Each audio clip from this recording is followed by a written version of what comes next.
Hello बच्चों, स्वागत है आप सभी का अपने YouTube channel AD study point में। आज हम लोग कक्षा 10 के हिंदी के अध्याय 1 जिसका नाम है श्रम विभाजन और जाति प्रथा, इसके सभी महत्वपूर्ण ऑब्जेक्टिव प्रश्नों को हल करेंगे जो आपके परीक्षा की दृष्टि से काफ़ी महत्वपूर्ण होने वाला है। आप लोग प्लीज़ वीडियो के अंत तक बने रहिएगा। आपसे लास्ट में एक क्वेश्चन पूछेंगे जिसका जवाब आपको कमेंट बॉक्स में देना है। तो चलिए वीडियो को शुरू करते हैं। यहाँ पे पहला क्वेश्चन है, भीमराव अंबेडकर का जन्म कब हुआ था? पहला ऑप्शन है कि 10 फरवरी 1918, दूसरा ऑप्शन है 21 जनवरी 1912, तीसरा ऑप्शन है 14 अप्रैल 1891 और चौथा ऑप्शन है 10 अप्रैल 1880। तो जो डॉक्टर भीमराव अंबेडकर थे उनका जन्म जो था वो 14 अप्रैल 1891 को हुआ था, यानी कि इसका आंसर हो जाएगा सी ऑप्शन सही है। दूसरा नंबर क्वेश्चन है कि श्रम विभाजन और जाति प्रथा के लेखक कौन है? पहला ऑप्शन हजारी प्रसाद, दूसरा है बाबा साहब अम्बेडकर। तो श्रम विभाजन और जाति प्रथा जो पहला चैप्टर है आपका, इसके लेखक है बाबा साहब अम्बेडकर, भीमराव अम्बेडकर। बी ऑप्शन सही है। तीसरा नंबर क्वेश्चन है, अम्बेडकर का जन्म किस परिवार में हुआ था? तो जो अम्बेडकर साहब थे उनका जन्म जो था वो दलित परिवार में हुआ था, तो इसका ऑप्शन हो जाएगा ए ऑप्शन सही है। चौथा नंबर क्वेश्चन है कि अंबेडकर का जन्म किस राज्य में हुआ था? तो जो बाबा साहब अंबेडकर थे उनका जन्म जो था मध्य प्रदेश में हुआ था, तो इसका ऑप्शन हो जाएगा बी ऑप्शन सही है।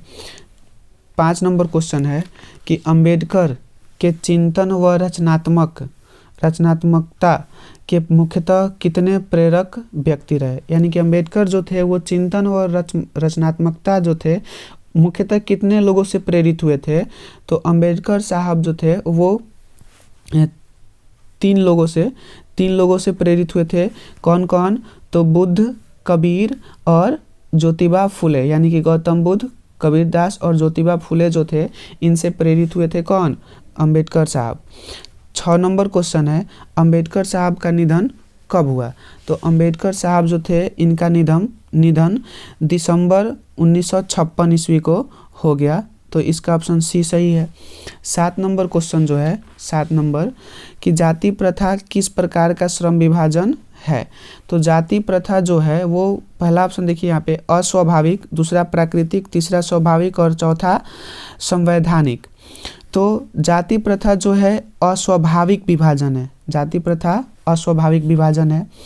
8 नंबर क्वेश्चन है कि भारतीय संविधान निर्माता किसे कहा जाता है? भारतीय संविधान निर्माता किसे कहा जाता है? तो जो बाबा साहब अम्बेडकर हैं इनको भारतीय संविधान निर्माता कहा जाता है, अम्बेडकर को। सी ऑप्शन सही है। 9 नंबर क्वेश्चन को देखिए। 9 नंबर क्वेश्चन आपका है कि अम्बेडकर ने किस प्रथा को आर्थिक पहलू से भी खतरनाक माना है? तो अंबेडकर साहब जो थे वो जाति प्रथा को सबसे खतरनाक प्रथा मानते थे, तो 9 नंबर का ऑप्शन ए सही है। 10 नंबर क्वेश्चन आपका है कि बुद्धा एंड हिज धम्मा जो रचना है ये किनके द्वारा लिखा गया है? फिर कहें तो इसके लेखक कौन है? तो बुद्धा एंड हिज धम्मा के लेखक जो है वो बाबा साहब अम्बेडकर जी हैं, तो बी ऑप्शन सही है। 11 नंबर क्वेश्चन आपका है कि भारत में जाति प्रथा का मुख्य कारण क्या है? तो भारत में जाति प्रथा का मुख्य कारण अंबेडकर साहब के अनुसार बेरोजगारी को माना जाता है। बेरोजगारी जो है जाति प्रथा का मुख्य कारण है। 12 नंबर क्वेश्चन है कि श्रम विभाजन कैसे समाज की आवश्यकता है? तो श्रम विभाजन जो है ये सभ्य समाज की आवश्यकता है। श्रम विभाजन सभ्य समाज की आवश्यकता है, ए ऑप्शन सही है। 13 नंबर क्वेश्चन आपका है कि जाति प्रथा स्वाभाविक विभाजन नहीं है, क्यों? जाति प्रथा स्वाभाविक विभाजन नहीं है, क्यों? तो पहला ऑप्शन है रुचि पर आधारित होने के कारण, दूसरा है रुचि पर आधारित नहीं होने के कारण। तो जाति प्रथा जो स्वाभाविक विभाजन नहीं है क्योंकि रुचि पर आधारित नहीं होने के कारण, बी ऑप्शन सही हो जाएगा।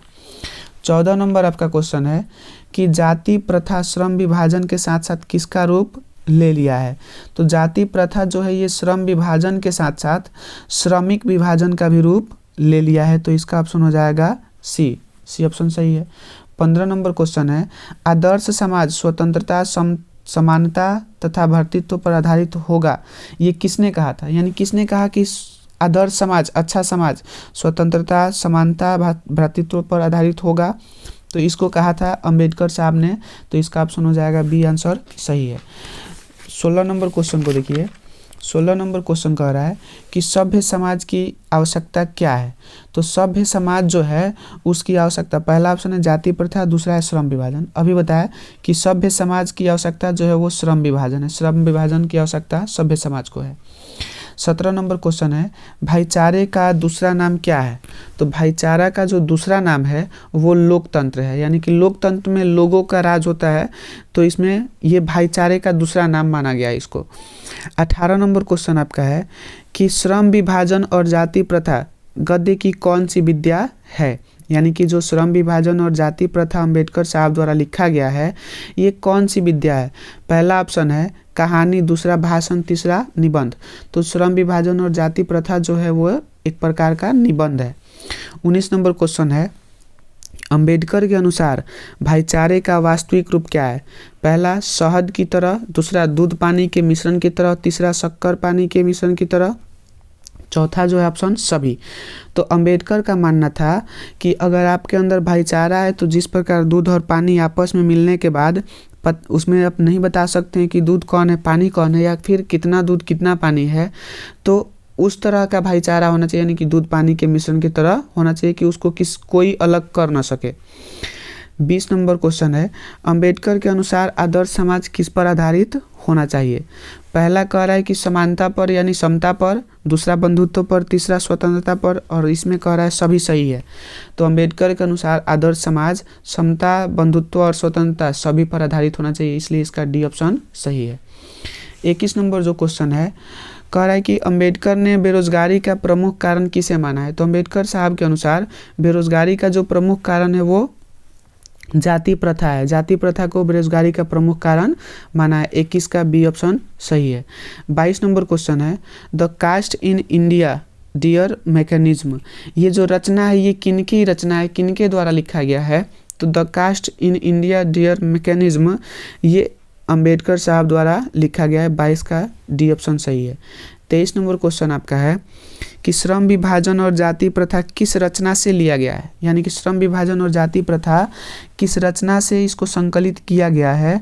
तो 23 नंबर जो है इसका आंसर हो जाएगा सी आंसर देखना आप, annihilation of caste. Annihilation of caste जो रचना है उससे लिया गया है जाति प्रथा और श्रम विभाजन को।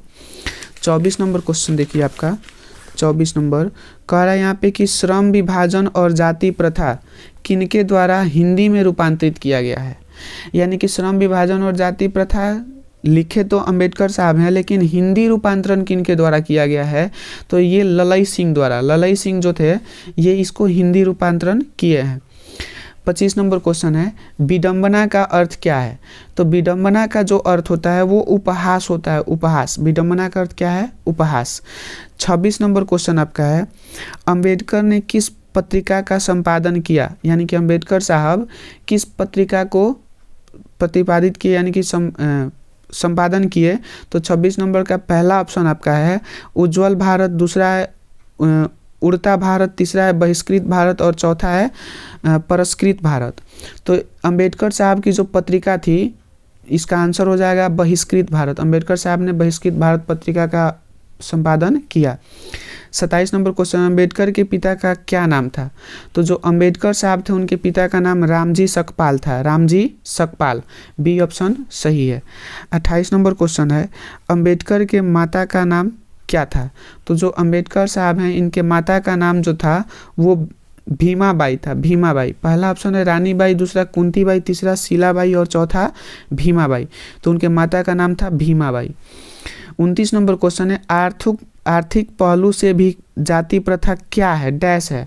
आर्थिक पहलू से भी, तो अंबेडकर साहब के अनुसार जाति प्रथा जो है वो आर्थिक पहलू से भी हानिकारक है या कह सकते हैं खतरनाक है। तो बी ऑप्शन इसका सही है। 30 नंबर क्वेश्चन है अंबेडकर का वाङ्मय कितने खंडों में प्रकाशित हुआ। तो जो अंबेडकर साहब का वाङ्मय था वो कितने खंडों में प्रकाशित हुआ। पहला ऑप्शन है 18, दूसरा 19, तीसरा 20 और चौथा 21।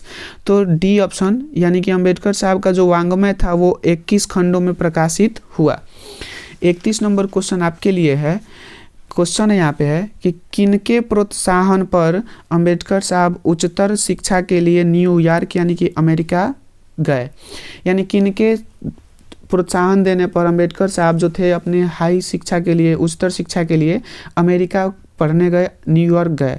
तो पहला ऑप्शन है काशी नरेश, दूसरा है पटियाला नरेश, तीसरा है बड़ौदा नरेश और चौथा ऑप्शन है दरभंगा नरेश। तो इस क्वेश्चन का आंसर आपको कमेंट बॉक्स में देना है कि किनके प्रोत्साहन पर अंबेडकर साहब न्यूयॉर्क अपनी शिक्षा ग्रहण करने गए थे। अगर आप वीडियो में यहाँ तक आ गए हैं तो वीडियो आपको अच्छा लगा हो तो प्लीज़ आप लोग वीडियो को लाइक करिए और चैनल को सब्सक्राइब करिए तथा इसको दोस्तों के साथ ज़्यादा से ज़्यादा शेयर करिए। वीडियो को बनाने में मेहनत बहुत लगता है, इसलिए आप लोग पूरा फैला दीजिए इसको ताकि सभी बच्चों को इससे शिक्षा मिल सके। धन्यवाद।